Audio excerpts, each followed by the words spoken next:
दी mummy एक मशहूर adventure film franchise है जिसमें कई फिल्में शामिल हैं। सबसे मशहूर फिल्म 1999 में रिलीज होने वाली दी ममी और उसके सीक्वल हैं।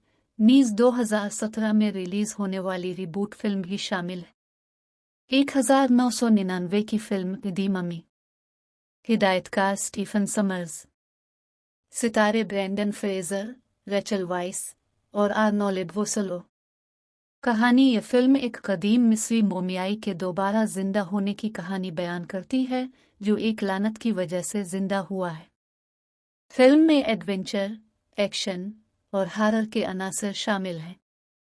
2017 की फिल्म दी ममी, हिदायतकार एलेक्स कोट ज़मीन, सितारे टॉम क्रूज, सोफिया बोटीला और इनाबल वालिस।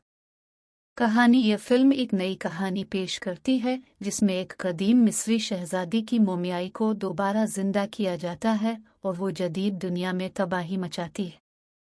उर्दू में दस्तयाबी। दी ममी फिल्में उर्दू डबिंग के साथ भी दस्तयाब हैं और पाकिस्तान और हिंदुस्तान में बड़े पैमाने पर देखी गई हैं। ये फिल्में यूट्यूब और दीगर स्ट्रीमिंग प्लेटफॉर्म्स पर उर्दू सबटाइटल्स के साथ भी देखी जा सकती हैं। अगर आपको दी ममी फिल्मों के बारे में मज़ीद मालूमात चाहिए तो मुझे बताएं।